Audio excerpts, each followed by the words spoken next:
Hello there, welcome to Planet America. Coming to you once again from the Situation Room, I'm John Barron. I'm Licciardello, and once again, we have a situation. The fact that he believes that the best way forward is to follow his own instincts rather than the advice of anybody else. You and I might think that's not the best way in which to run a country, but it is the way that Donald Trump is running the country. The former US ambassador to NATO, sharply critical of President Trump and doubts Marco Rubio can perform the dual roles handed to him. Ivo Daalder joins us shortly. Melina Wicks is back to brief us on the surprising economic impact of weight loss drugs. And I'll have an update on the court cases slowing Trump's roll. But first, US Secretary of State Marco Rubio has taken on the additional responsibilities of National Security Advisor to the President. This follows last week's ouster of Mike Waltz, who Trump then nominated for a face-saving role as ambassador to the United Nations. The announcement, in the wake of the Signalgate scandal, when Waltz set up a war-planning group chat but accidentally added a journalist, caught Rubio's State Department spokesperson Tammy Bruce rather by surprise. Do you know how long he's going to be serving in both roles? It is clear that I just heard this from you. In fact, Rubio is expected to serve in the dual role for a minimum of 6 months, but reports this week suggest Trump advisors are interested in making the arrangement permanent. The last time America's Secretary of State, the country's top diplomat, also served as the National Security Advisor, who's the President's top foreign policy counsellor, was 50 years ago, when Dr. Henry Kissinger performed both roles for Presidents Richard Nixon and Gerald Ford, although Ford ultimately stripped Kissinger of the advisor role. Here's how President Trump explained the move. Marco Rubio, unbelievable. Unbelievable, Marco. When I have a problem, I call up Marco. He gets it solved. And my, how things have changed. This was Trump when he was running for president against Rubio in 2016. I think he's a highly overrated person. I've called him a lightweight. And at the time, Rubio wasn't a big fan of Trump either. I am not going to allow the party of Reagan and the conservative movement to be taken over by someone who isn't just a conservative, but is a con artist. And back then, as Rubio emerged as Trump's main Republican rival, things got personal, spiteful, and downright silly. He's always calling me Little Marco. And I'll admit, the guy, he's taller than me. He's like 6'2", which is why I don't understand why his hands are the size of someone who's 5'2". Have you seen his hands? And you know what they say about men with small hands? He referred to my hands. If they're small, something else must be small. I guarantee you there's no problem. I guarantee it. All right. Okay. But then, after Trump won the Republican nomination, Rubio returned to the Senate, endorsed Trump over Hillary Clinton, and worked effectively with the first Trump administration. Rubio was also on President Trump's vice presidential shortlist last year, and now, sporting a conspicuously Trump-style suit and tie, he's literally become the president's right-hand man. Thank you for the honor to be able to serve alongside you, for you, and alongside all these excellent people. Thank you very much, Marco. Really great job. Does the heart good. Clearly, for now, at least, Marco Rubio is in Donald Trump's favour, and significantly was the first name that Trump mentioned this week as a potential presidential successor. Do you think the MAGA movement can survive without you as its leader? Yes, I do. What gives you... I think it's so strong, and I think we have tremendous people. I think we have a tremendous group of people. We talked about a number of them. You look at Marco, you look at J.D. Vance, who's fantastic. You look at, I could name 10, 15, 20 people right now just sitting here.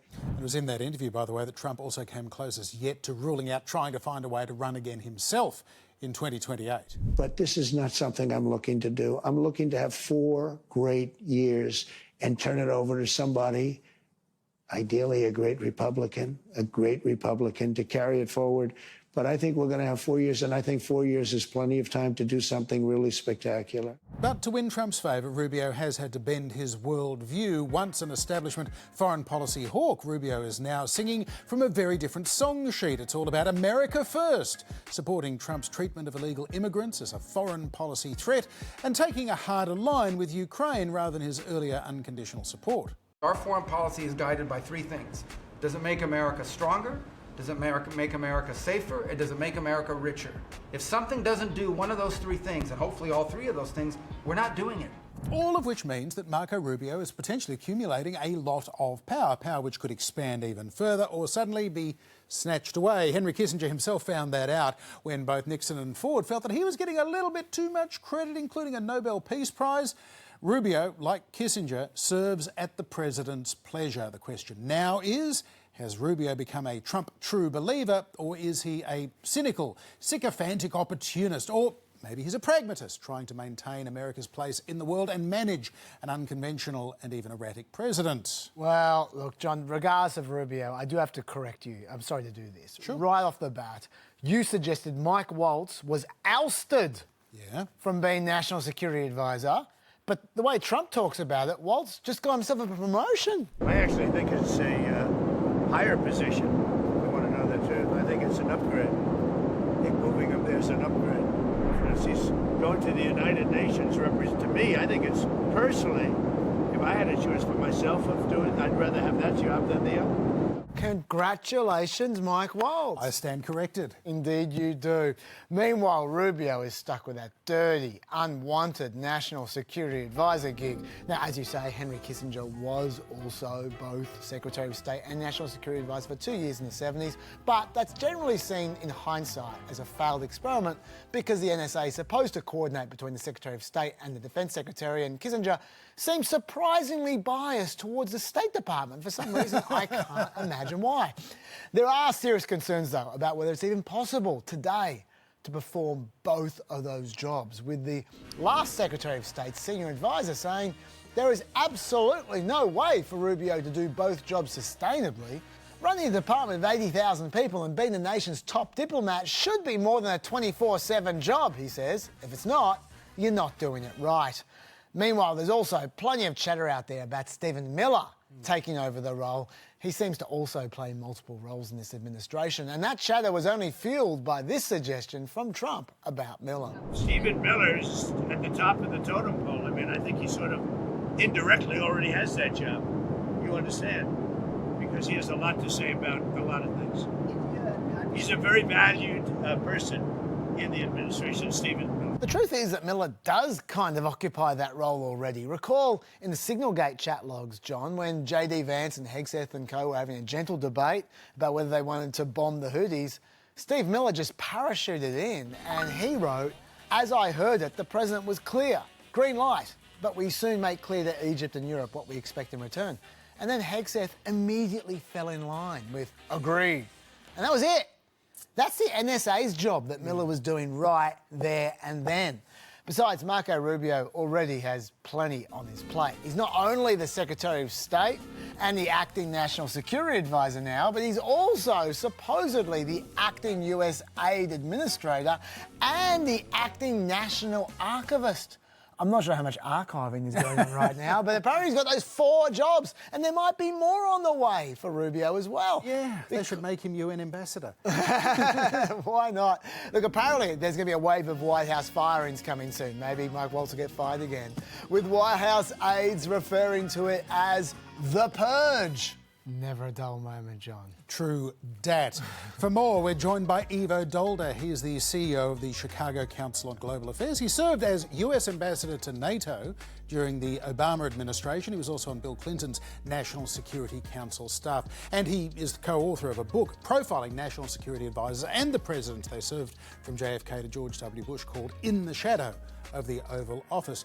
Mr. Ambassador, welcome to Planet America's Situation Room. As we've heard, traditionally the role of Secretary of State and National Security Advisor has been kept separate. So what would you say are the main implications of Marco Rubio trying to do both jobs? Well, at its most basic is the fact that one person really can't do 2 very, very different roles.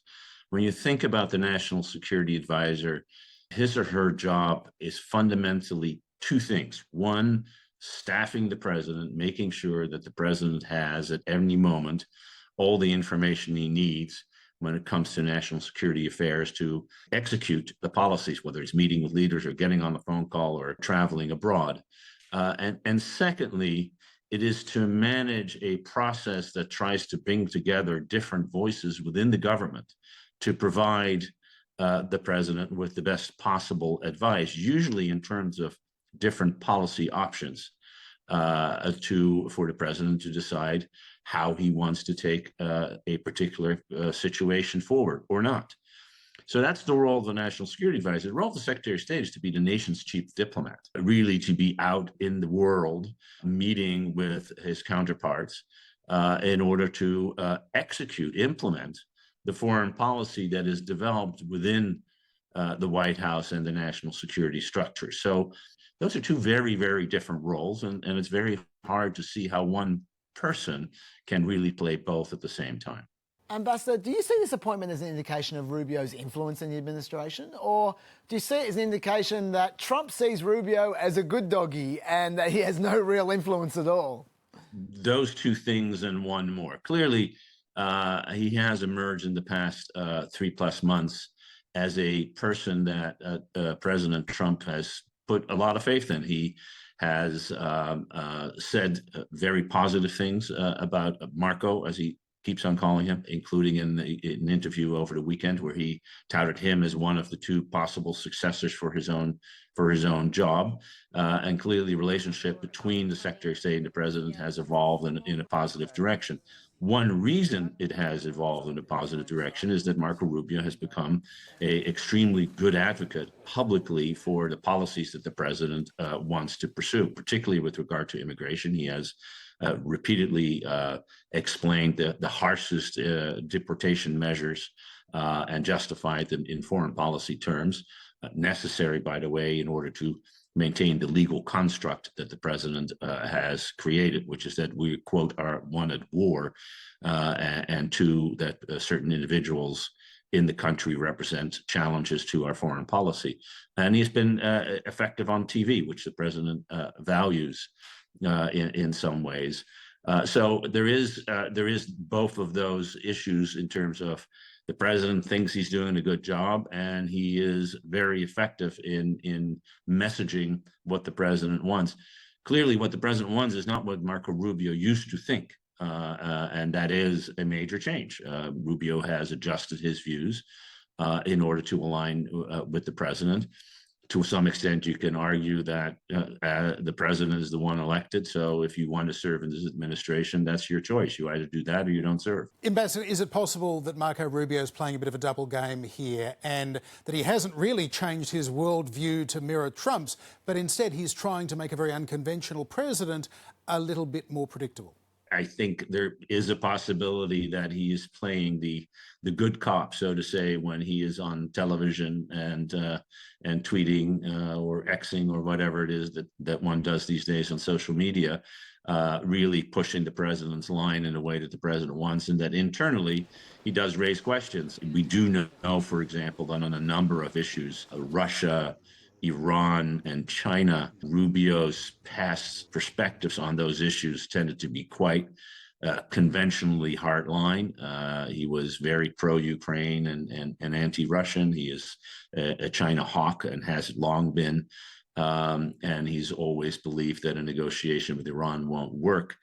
We do know that he has been pushing those kinds of issues on the inside, and to some extent, you can argue that at least with regard to Ukraine, Russia, in the last week or so, we've had a slight change in tone from the president, and I would not be surprised if Rubio is one of the reasons that is happening. With trust comes influence, and to that extent, the idea of playing the good cop and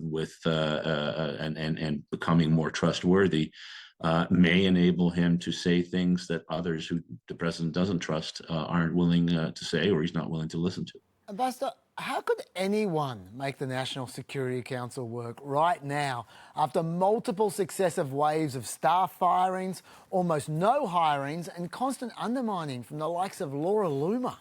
Yeah, so I don't think the National Security Council is going to be working for a while, or in fact, ever in this administration. The reality is that the National Security Council and the advisor that runs it are really the product of a president and his style. And different national security councils have come and gone because different presidents have had different ways of wanting to approach the situation. In the case of Donald Trump doesn't believe in process, and frankly, he doesn't believe in staffing.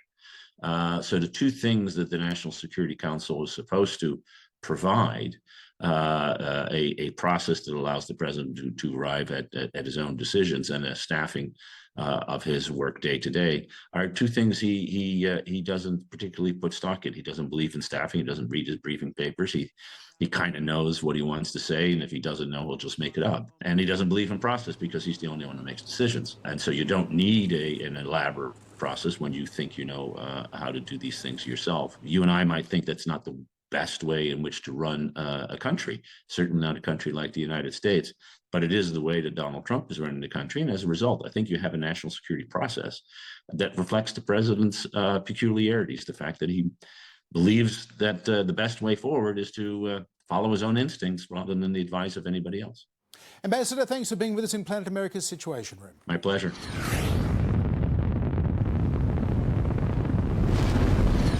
Schumer's on the other foot. The polls this week show Trump has the lowest 100-day approval rating since they started polling 80 years ago. The lowest.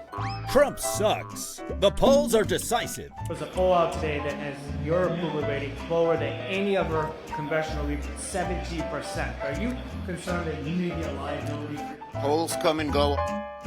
Schumer's on the other foot. Weight loss drugs have been hailed as a game changer in America's war on obesity, and, buoyed by a bunch of celebrity endorsements, prescriptions are surging.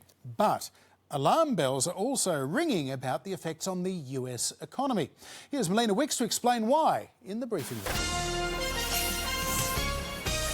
Ozempic is taking America by storm. And it's not just weight-conscious celebrities and the diabetics that actually need it.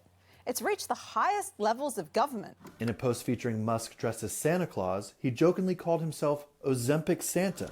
Why am I not surprised Elon seems to think Santa takes stuff rather than giving it away? The class of drugs known as GLP-1 receptor agonists are already taken by 1 in 8 American adults. They were designed to treat type 2 diabetes and have become blockbusters because of their weight loss effects. But GLP-1s also have major economic implications. For the Danish pharmaceutical company that makes them, it's big business. How big? In August 2023, the company became Europe's most valuable company by market cap, more valuable than its home country Denmark's total economy. Lift your game, Lego. But for US food companies, there's a storm on the horizon. Some studies have found GLP-1 medication doesn't just reduce the amount of food people buy, but also the kinds of foods people buy, with patients developing sudden aversions to ultra-processed foods. That's leaving major food companies scrambling to develop product lines to keep GLP-1 users buying. Just like in previous decades when Nestle started lean cuisine to capitalize on diet trends, and when Hot Pockets got a spin-off brand called Lean Pockets, which was only 30 calories less than the original. Join the revolution. Lean Pockets, a revolution in speed, low calories, and a taste that's definitely not diet. A revolution! I'm sure that's exactly what Che Guevara had in mind. But this is just for people who can afford these drugs. Most insurance plans don't cover them for weight loss, leaving ordinary people to pay a sticker price that can be as high as $1,000 a month. Pharmaceutical companies have sent an army of lobbyists to try and convince Trump to cover the drugs under Medicare. But the Congressional Budget Office estimates that would cost $35 billion over 8 years. And that's after accounting for savings from users' improved health. Of course, the US government might find it easier to afford these drugs if they started negotiating on the price. Then maybe Americans might not pay 10 times what we pay in Australia. In fact, if Americans paid what these drugs cost in their home country of Denmark, it could save public payers $500 billion a year. Assuming America doesn't do anything to piss off Denmark. Oh well. The benefits of GLP-1s could be a massive win for Americans. Or the cost could be ruinous. Though if America doesn't find a way to bring the prices down, they still have one last hope. Ozempic Santa. Now, John, every week is a big week in the courts for this administration. As of last week, there'd been 255 lawsuits launched against the Trump administration policies, and 108 of those led to either temporary or permanent injunctions. Whereas, at least so far, the administration has won only 30 of those cases. And this week, they lost a few more cases that probably would have stung. Firstly, we've spoken before about Trump's executive orders attacking law firms. One of those was directed at a firm called Perkins Coie, which Trump explicitly targeted because in 2016, while representing failed presidential candidate Hillary Clinton, Perkins Coie hired Fusion GPS, which then manufactured a false dossier designed to steal an election. That is the actual wording of the executive order, amazingly. And this order claimed to cancel all of Perkins Coie's security clearances and all government services and contracts with Perkins Coie, launch a speculatory investigation against them, limit their access to federal buildings, which, by the way, might include courtrooms. They're a law firm. And finally, Trump proposed to run all clients of Perkins Coie through the ringer as well. This clearly was going to destroy the law firm, which was presumably the point. Now, you'd think the government wouldn't be allowed to just destroy their political enemies out of pure vengeance. As it turns out, they're not. Quote, "No American president has ever before issued executive orders like the ones at issue." That's Judge Beryl Howell, an Obama appointee. She found the executive order to be patently retaliatory. In fact, the purported security clearance suspensions in the order didn't even mention national security, which is a pretty sure sign that something's amiss. The judge also said that the order violated the law firm's First Amendment rights to speech and association, also their right to equal protection under the law, and also their right to legal counsel for the firm's clients. She also said it violated the firm's guarantee of due process, with the president accusing them of misconduct, pronouncing them guilty, and punishing them, all in the same executive order. And there are a heap more of these kinds of executive orders against law firms out there. They're all basically the same. So this verdict was a big deal. Trump's going to appeal, but I don't fancy his chances. And there was maybe an even bigger verdict this week in Texas. The administration famously cited the 18th century Alien Enemies Act a few weeks back to declare Venezuelan prison gang Tren de Aragua an invading force. And then they used that to ship alleged members off to an El Salvador prison without a trial or even a hearing. Just to remind you, the Alien Enemies Act states, "Whenever there shall be a declared war or an invasion or predatory incursion shall be perpetrated, attempted or threatened against America, all subjects of the hostile nation or government could be apprehended, restrained, secured and removed as alien enemies." Got that? Well, this judge, Fernando Rodriguez Jr., found that to trigger the Alien Enemies Act, an invasion or predatory incursion must involve, by definition, an organised armed force entering the United States to engage in conduct destructive of property and human life in a specific geographical area. And Tren de Aragua's activities simply do not fall within the plain, ordinary meaning of the words invasion or predatory incursion. And if anything, this judge was generous, because he did say that the Trump administration had at least successfully linked TDA to the Maduro regime in Venezuela, which they also need to do to establish the nation that you required to trigger the act. But just this week, we saw confirmation that America's intelligence agencies do not believe that Venezuela's President Nicolas Maduro controls Tren de Aragua. So the one argument that the judge accepted from the government is flat out contradicted by the government's own intelligence agencies.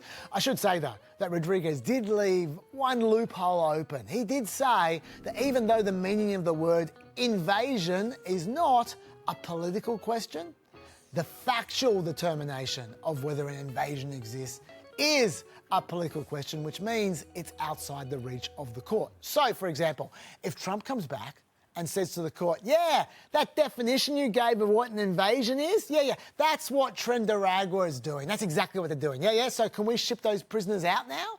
Then according to the judge, he has to accept Trump's findings at face value. Now, that is quite a loophole. Still, this is an important ruling because while the ACLU has filed at least 8 of these lawsuits against the Alien Enemies Act, and federal judges in 6 of those cases have already issued provisional orders stopping the administration from sending deportees to that El Salvador prison, this here is the first full-on final loss for the administration in this topic area. And it came, from all people, a Trump-appointed Texan judge.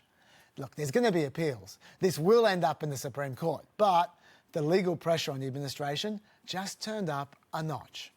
Although, John, what the court gives, it takes away. And in late-breaking news, the Supreme Court has temporarily allowed Trump's ban on trans people in the military to go ahead while the case is being heard. We'll be going to that case in much more depth on Friday's show.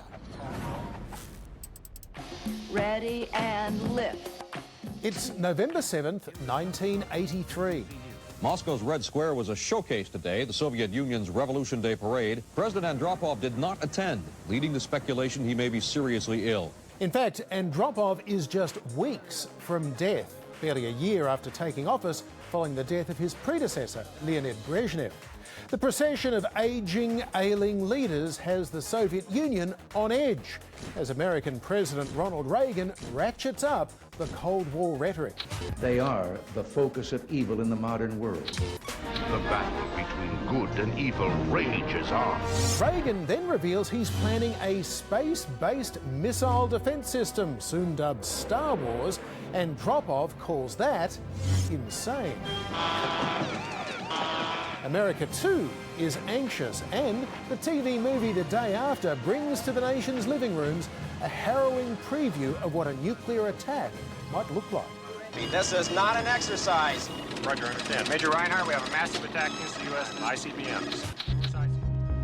In September, tensions had risen further when the Soviets shot down what they believed was an American spy plane in prohibited airspace over an underground nuclear silo. A Korean Airlines passenger plane had strayed off course with 269 people on board. Their deaths were the result of the Soviet Union violating every concept of human rights. Just days later, a Russian nuclear early warning system showed an American intercontinental ballistic missile incoming. It was a false alarm, but it was just the kind of mistake that could have triggered a full-scale nuclear war. Shall we play a game? How about global thermonuclear war? As moviegoers went to see the teen romance War Games at the multiplex, in November, a real-life war game was getting underway in Europe. What the hell? Its code name, Able Archer 1983, an annual military exercise aimed at testing NATO's nuclear forces. But some, including Andropov, a former head of the KGB, were convinced their enemies might try and use a war game to obscure preparations for a real attack. The Soviets responded to the Able Archer drill by preparing for the immediate use of their nuclear weapons. The Americans then had to decide if the Soviets were bluffing. Get the president on the horn. Or were they about to launch an attack of their own? What in the hell's happening here? In the end, both sides decided not to escalate. Still, many experts believe 1983 ranks alongside the Cuban Missile Crisis of 1962 as the closest the world has come to all-out nuclear war. Раз, два, три, четыре. Раз, два, три, четыре. And that is all for another trip to Planet America. We'll see you back here in the Situation Room next Wednesday night on ABC TV at 9 p.m. We're also going to have a weekend edition on Friday at 8 p.m. Eastern on the ABC News. And, of course, both shows are also available on YouTube and Facebook. We'll see you there. Bye-bye.